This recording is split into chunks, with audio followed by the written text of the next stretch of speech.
ready now.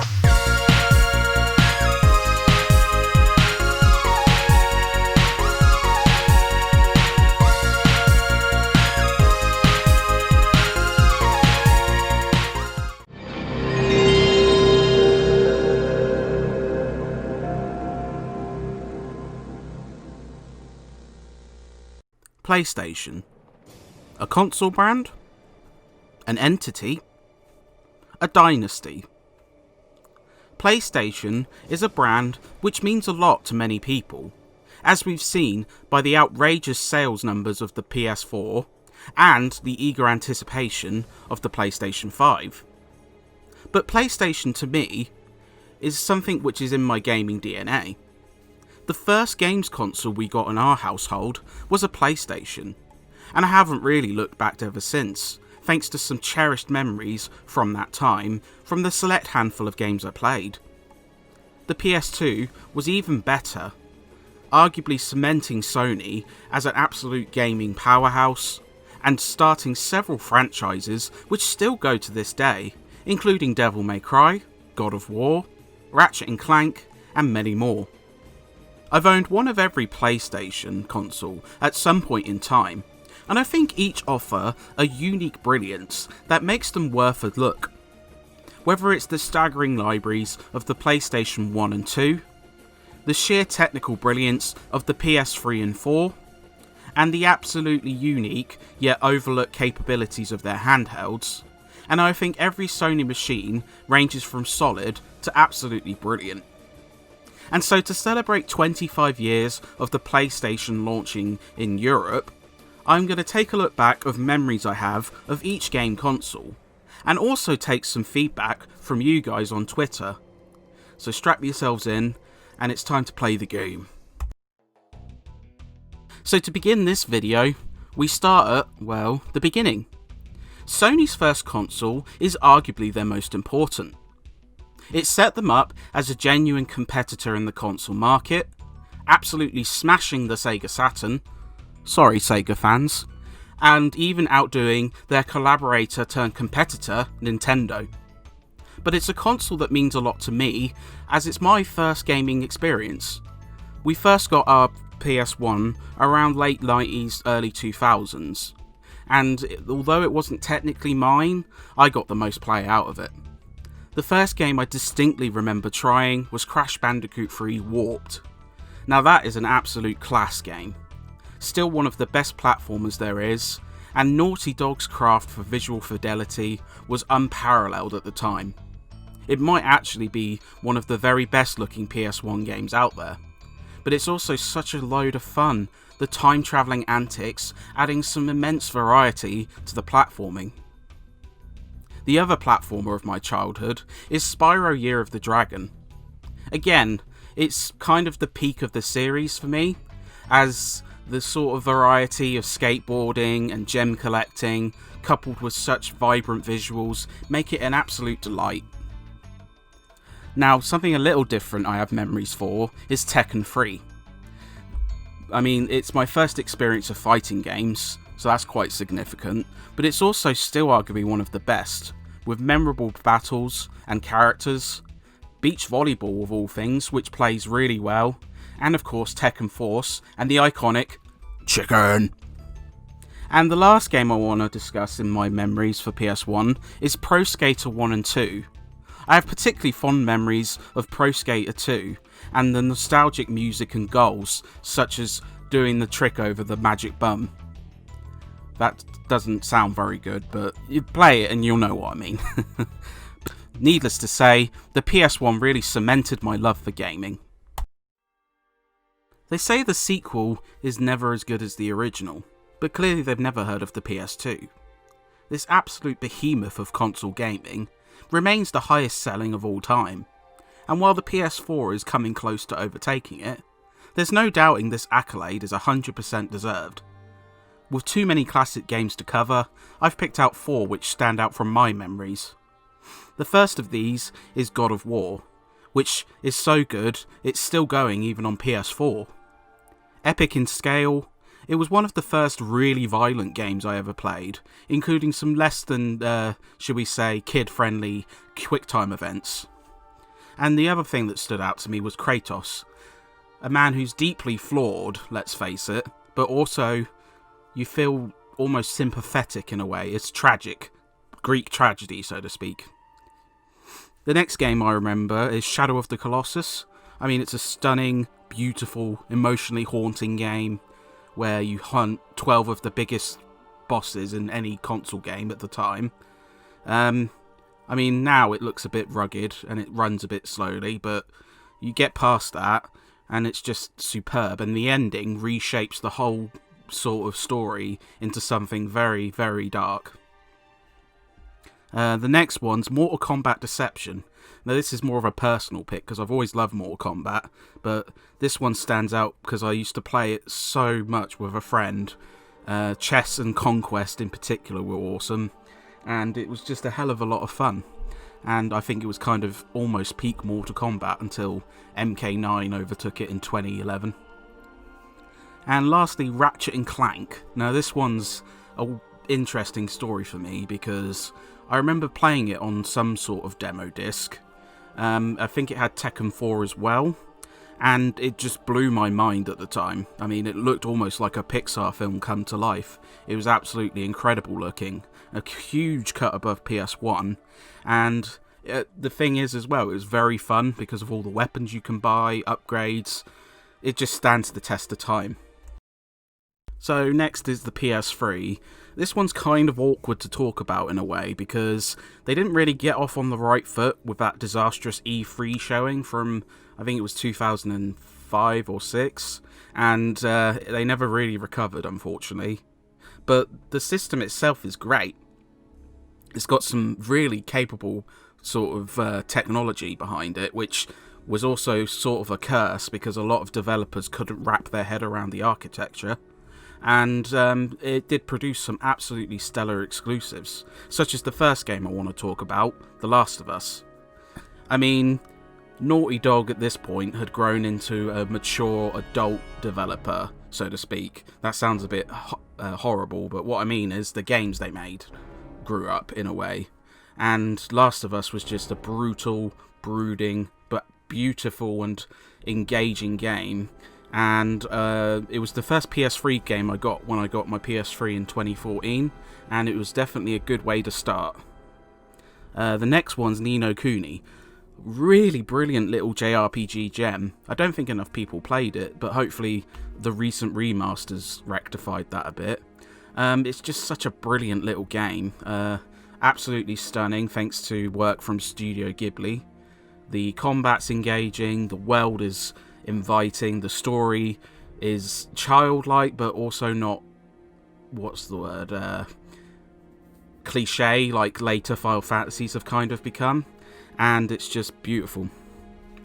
Then there's Killzone 2. Now this one is also another one which caused a bit of controversy because of the whole, I guess you call them, doctored footage that they used at E3. It never could ever come close to looking that good. But what we did get was a beautiful, really intense, visceral shooter, and I had a lot of fun playing it on both its campaign and online. It's a shame the servers are shut now, but nevertheless, really would recommend it.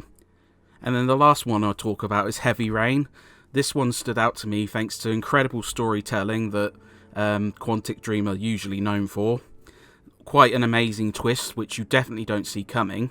And also, later down the line, some really fantastic use of the PlayStation Move, which is the nifty little, I guess you call them Wii-like controls that you can get separately. But a lot of the games were a lot of fun for it, and it was remarkably responsive. So between the sort of PlayStation Move, the exclusives, and when they third-party developers could wrap their head around it, the better-looking versions of games, the PS3 was definitely not a slouch. It just didn't quite live up to the rest of the family. So next on the list is the PlayStation 4, last but certainly not least. This console smashed sales records. It's actually really close to beating the PS2, and that's saying something. But it's a really fantastic system, to be fair. And I think what's really helped Sony with this console is its roster of exclusives. A bit weak at first, like Killzone Shadowfall didn't really do a lot for me. But then we got stuff like God of War, Horizon Zero Dawn, Uncharted 4 and Lost Legacy. The list just goes on. It's brilliant stuff. But there's 4 games that stood out for me in particular. Witcher 3 is the first one. I mean, this game is just incredible. The grand world, it's visually stunning, endless amounts of quests to do. I mean, The Witcher 2 was fantastic already, and this game even blows that out of the water. It's probably my favourite role-playing game of the gen, without a doubt. Horizon Zero Dawn's weirdly a bit similar in a way, like all the open world role-playing elements and the like, but it really benefits from an amazing world where the mechanical dinosaurs have taken over, and it's just so engrossing to play. I couldn't help but love it, and I really need to revisit soon. Next one's Assassin's Creed Syndicate. This is a weird one in a way, because Unity come before it, and that was really disappointing. Rushed to launch and very buggy, and it just didn't really do it for me. But this time around, the British flavour, and it felt so fun compared to the previous game. It made up for the sort of tediousness of the Unity's endless sort of escorts and tail quests, and it's arguably the best one since Black Flag, so I'd highly recommend that. And then lastly, it's God of War. I know, I've already spoken about it, but this is the PS4 one. Now, God of War, I was actually really sceptical about it before launch, because I thought, it looks like a Last of Us ripoff, what's going on? But when I got my hands on it, it felt so God of War, but better. Like, it refined in all the areas it needed to keep it in competing with others, and I just found it to be an absolute joy. Again, it's one I need to revisit at some point. But yeah, the PS4, really good gen, and I look forward to seeing what happens next with the PS5. Now it's time for the part of the video where we discuss your PlayStation memories, as I kindly ask people on Twitter to share what they think of when they think of PlayStation. First one's from @DaveNolan. It's 1999. I've tormented my poor mother for weeks about a new game. Every time she goes shopping, she asks when's it going to be out. Turns out it's released on my birthday. 8 AM on my birthday, she queues outside the shops, so I can have it when I wake up. Wake up, and there it is. Metal Gear Solid GIF. I have to say, what a game. This next one comes from @Hal11k, who writes, my fondest memory was playing Resident Evil for the very first time, which would have been about 96 or 97. One of our school friends' parents had purchased him a brand new PlayStation. At this time, most of us had Game Boys, Master Systems, etc., so him having a machine capable of 3D was a big deal. We all crowded around his house after school one day, and he showed us his new games, which included Battle Arena Toshinden, Exhumed, and Resident Evil. Having seen the demo cabinet in our local Virgin Megastore, I insisted that we give RE a go. So the intro video starts up, and I'm already absolutely sold. Up until this point, I'd only seen reviews on TV about games with FMV, so to actually be able to play one was just awesome. As we entered the mansion, I was totally drawn in. The atmosphere, the music, characters, graphics, everything was perfect. Although we were all terrible at first lol, I returned to the game many times over the years and have been a fan ever since that day. Well, I've got to say, that's an awesome story. Resident Evil is just mwah. Next up is my good friend Dan, aka @SwooperD. Like many, FF7 was a real game changer for me. It was a game I fell in love with when I'd occasionally swapped my precious Saturn with a friend. I didn't actually get a PS of my own until around 2001. It was then I started renting Final Fantasy VIII from a video shop in Birmingham. I was in a long distance relationship then, and every time I'd travel up to see my then girlfriend, we'd trot to the shop and grab some videos as well as Final Fantasy VIII. It went on for months until eventually the store let me buy it from them for about a tenner. It took me 80 hours to play through it all, but it felt like something truly special. It's especially since my best mate and JRPG aficionado had gotten stuck on Adel. The monumental final battle made it one of the most satisfying game completions I could ever remember. Well, I've got to say, great picks, both of them. FF7's one of my favourites, and I think FF8 gets a lot of hate when it's not really justified. I've really enjoyed it. It's a bit Marmitey in fairness, but there you go. Now from Prime_Retro, I still remember my first playthrough of Final Fantasy VII, and that feeling I got of being blown away by the sheer scale of the game when you left Midgar and hit the open world. It was my first Final Fantasy experience, and got me hooked on the series ever since. I am 100% in agreement with you there. FF7 is absolutely phenomenal, and it's my, I think, third favourite game when I ranked them once, but yeah, it's absolutely brilliant. Next up from Sakura Watame, I really hope I pronounced that right, I apologise if not. This is a tough one. I love the PlayStation family. It's the biggest part of my collection. The only ones I don't have is the MSX and PSX. One thing that does come to mind is when I finally got a Sony Ericsson Xperia Play. I only had Crash Bandicoot on it, but I loved it. It was awesome to have a PSP phone and was able to play something on it. I was a little bummed that I got it so late in its life, so I wasn't able to get any more games for it. Still, was awesome to have. Next pick is from my good friend Shameless McFly, Resident Evil 1 and 2. Remember playing them in a friend's house when we were about 11 or so. It was scary but fun. Remember sprinting down the street to get home a couple of evenings because the game scared me at the time. Great times, great games, up there in my all-time. I have to say, 100% agree with you, they're both fantastic, and I can totally relate to sort of speed walking home after you've played something quite scary. I've done it more than a few times. Next up is Pat Gone Mad R. Bit pirate there. Anyway, there's so many. Though I think Tekken 5 will always be my best memories. Simply on the fact, I played it a lot with my dad, who never really plays games. And he was really bloody good too. He trounced me. Well, that's a really nice tale. I think the closest I got to getting my dad to play games, and he didn't even play it, I was playing Rock Band 2 downstairs, and he liked Squeeze, the band, so I played Call for Cats, and he said, "Oh, that's a shit song." I was like, "Oh, okay." So my penultimate memory comes from Game Tripper UK, aka Matt. Someone mentioned Final Fantasy VII, and while I have a lot of amazing memories of other titles, the first time I ever cried at a game was during that. But not because of Aerith. Kate Sith, a fucking robot, got me right in the feels. I can't say I had the same reaction, but reading your article about it, I could totally see why. And speaking of which, if you don't follow Matt or any of these guys, please go on Twitter and follow them, but also check out Matt's website, Game Tripper, where he relives memories, as well as other people, including myself, about games we love.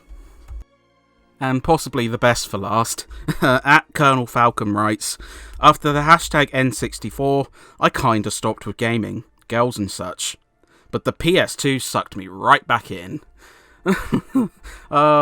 I never thought I'd be able to use a meme in my videos, but there you go. Well, I hope you enjoyed that trip down PlayStation memory lane.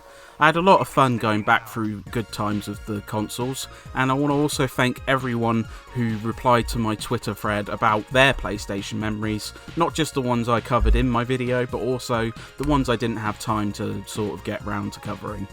Don't forget, if you like this sort of content, be it honest discussions, fair reviews, and other analytical pieces, hit that sub button and ring the bell so you know when I upload a new video. Have a great weekend, guys, and I'll see you next month for Sony September.